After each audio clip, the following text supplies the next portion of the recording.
You see the way Tyler did this the other day? Oh my god. But Did this? really, generally, that defeats the object. That completely defeats the object. I was thinking, or maybe he's never done it before, but he went to film. He did go to film school. They must have clapperboards. That's very gentle, isn't it? Très gentle. Ready when you are. What are we talking about?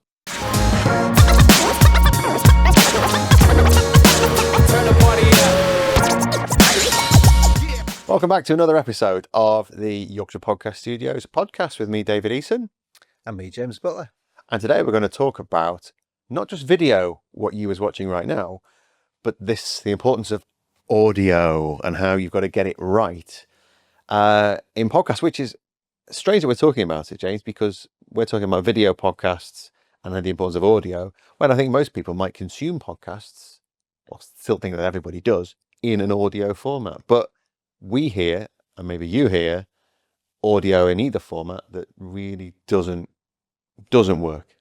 Obviously, audio is massively important when it's an audio only podcast because that's all you get involved with. But I think people are very quick to get the cameras right, make themselves look as good as possible. Some achieve better than others, results in that respect. It's difficult with faces. Subject matter helps.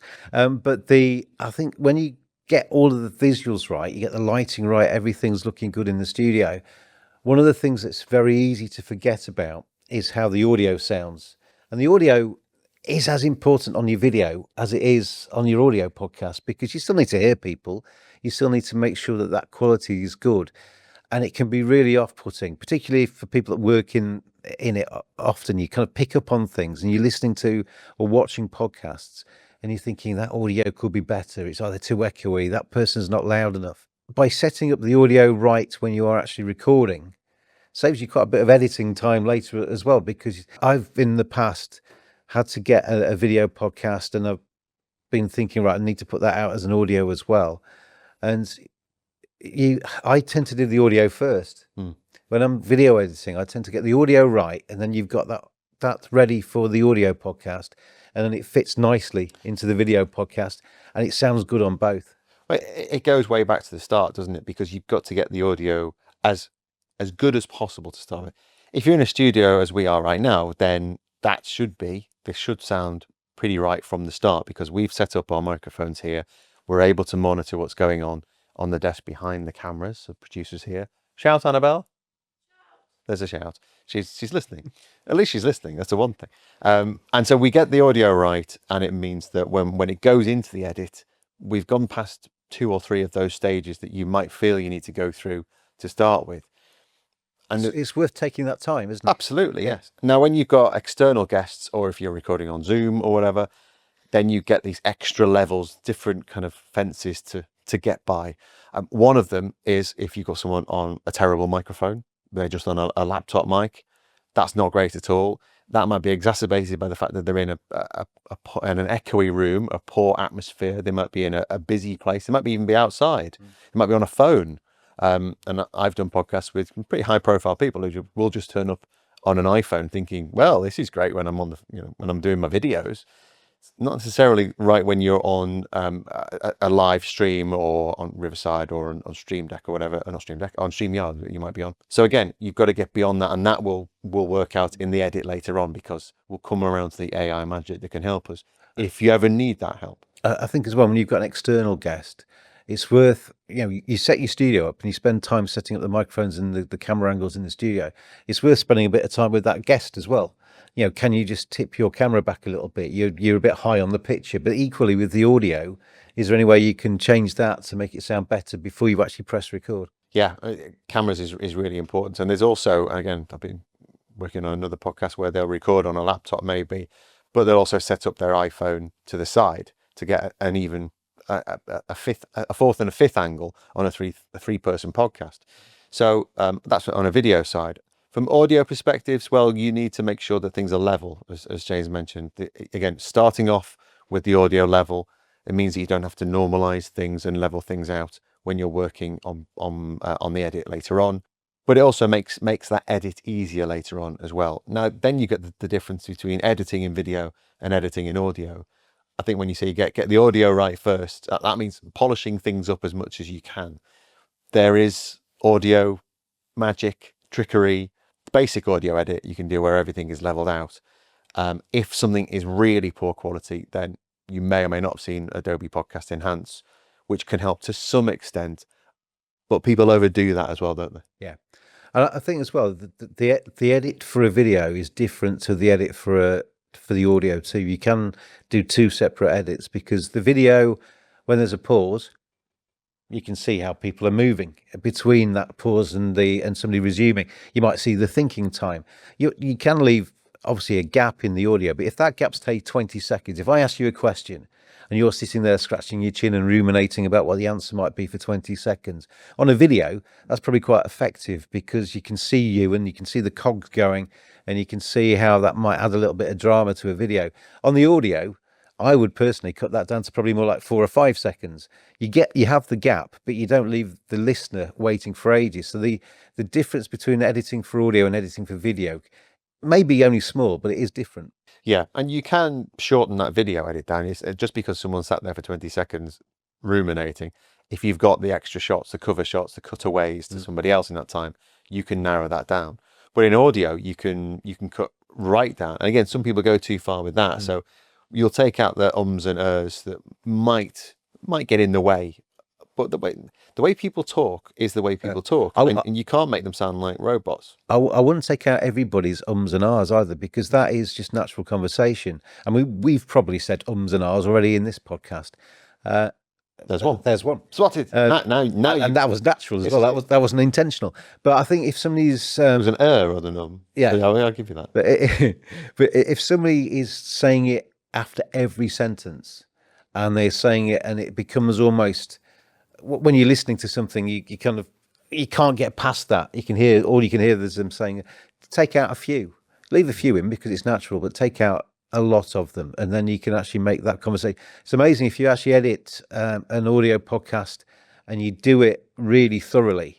You can take like a 45-minute podcast. You could probably take 5 minutes off it quite comfortably by taking out the gaps and taking out the ums and ahs, and you take out a few of the little bits that maybe just delay it a little bit and just make it a more natural kind of flowing podcast that makes it a bit more interesting for the listener. You just reminded me there about the importance of recording on separate tracks as well, because things like Riverside will give you separate tracks. We'll record separate tracks here.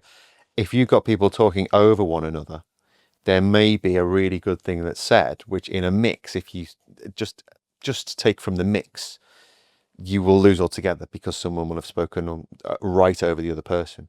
Where if you take that, it's probably the time to watch it all over again, and then maybe a little bit more, but it will be effective enough that if you just dip down what's on the other channels while someone is talking, then there may be something that actually comes out in the wash that you've not heard, to take them right down to silent. But also, if a really good point is made and someone's going, yeah, over the top of it, you don't need it. I mean, you can tell people to be as quiet as possible while someone else is talking during the podcast, as much as you can see you're blue in the face. But one, you're giving them more things to think about while they're talking, so they're taking the emphasis off of what they should be talking about, which is being a good host or guest. But also, if you can fix it, then great. But I would also always, don't just go through the mix to clean things up. Clean things individually, because when it comes out in the mix, which you finally do, it will be so much better, and you will gain stuff, but you'll know more which bit to clip out and really get rid of, because you can be brutal in an edit because no one else has heard this. That's it. You can kill your baby somewhat which is the phrase. It's like, if you want to lose 10 minutes out of a podcast, well, you're the only person and the people in the podcast that's ever heard that. It's a similar thing to if you've written a 4,000 word thesis for your university and the word limit's 3,000, you cut it down. You can do that a little bit with your audio editing as well. But you don't do that by just cutting out every fourth word. No. You take out huge chunks because you will have repeated yourself, as I'm about to do right now. There'll be a point where you go, well, you take out the bits you don't need. I mean, you were talking there, and I was dying to come in. And there is kind of a little bit of a protocol with the podcast where you let somebody speak and you leave them to talk. But I think the more you are enthusiastic and passionate about a subject. It's the same as if you were down the pub, you'd be kind of cutting across your mates and you'd be talking, oh no, you're talking rubbish and stuff like that. And you would talk over each other. It's not polite, but it happens. And it happens on a podcast as well. People do talk over each other. And I think Dave's absolutely bang on. There are ways of, in the edit, making that sound better than just a load of people. Like if you listen to the House of Commons, the MPs, "Whoa, whoa, whoa," and they're all jeering, and then I mean, that'd be a nightmare to edit. Kind of 650 tracks all doing that. Individuals. But obviously in a podcast when there's 3 or 4 people around a table, there are ways to make that sound better. Yeah. I mentioned Adobe Podcast Enhance before, and that has its benefits, which can be magical. When you play it to people, you can and show the benefits. It is incredible. But if you ever used it, it does have a sliding scale. It has 2 sliding scales now. One is for background noise, which you might actually want more of. So if you're recording someone out in the street and suddenly you make them sound like they're in a studio, well, why have you said you've gone over to them out in the street? Let's keep some street noise in there. And the point of being there is to get that background and make it authentic. Yeah. And the sliding scale, AI does work at it, and AI has its pluses and its minuses in so many ways.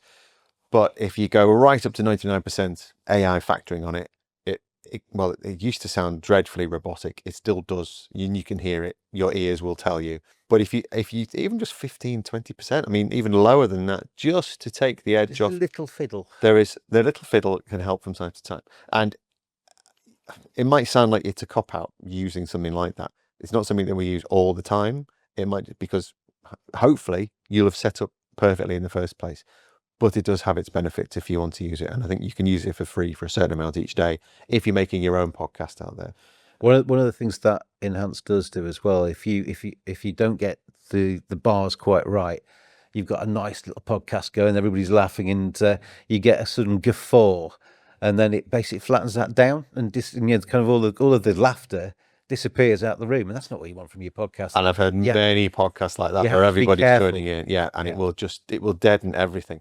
The other thing it does, and it did to me, again, when you're playing with this kind of thing with the 3 tracks, say you've got 3 people talking. Now this happened where someone who had an earpiece in, because they were listening to an external guest, took their earpiece out for like the 5th episode they'd done that day. It was a long day, and she could hear in one ear. She took this one out so she could. I don't know why, it just didn't put both of them in.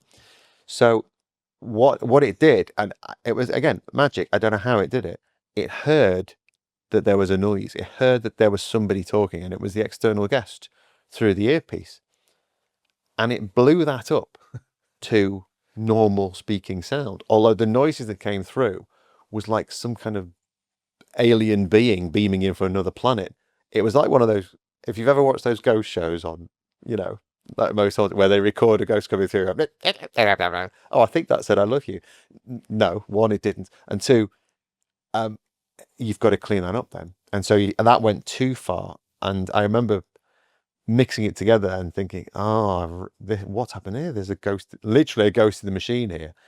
Had to go back through, clean through all of those files, and it had all gone. So it can end up giving you more work if you. Again, I didn't realize it had done that until I listened back to the whole thing. It was like, where's that come from? So be aware of using any kind of technology. It won't always work in your favor. The only thing you can trust to start with is you having set things up properly. I think just the general message of this, though, is that don't forget the audio.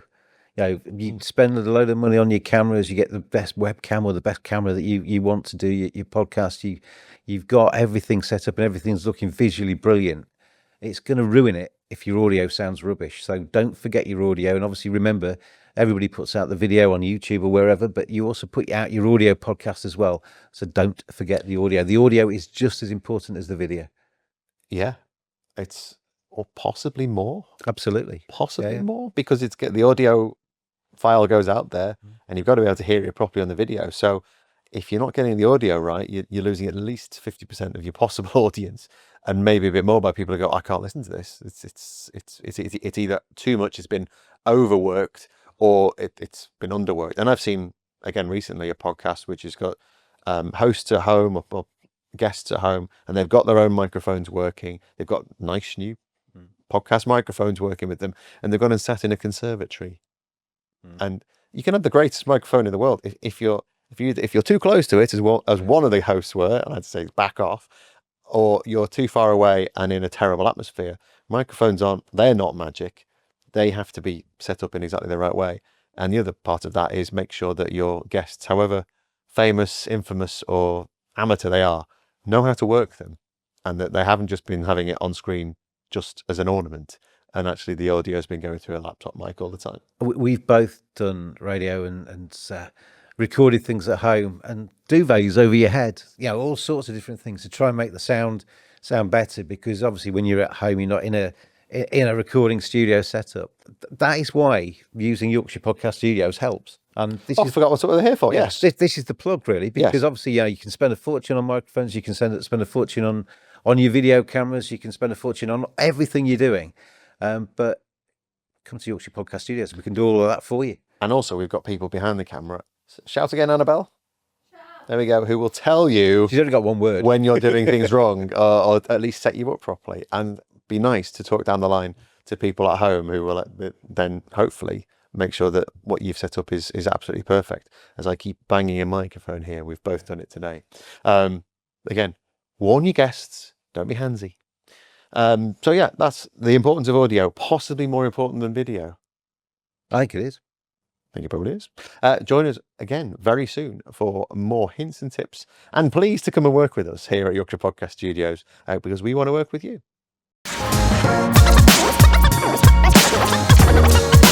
Turn the party up.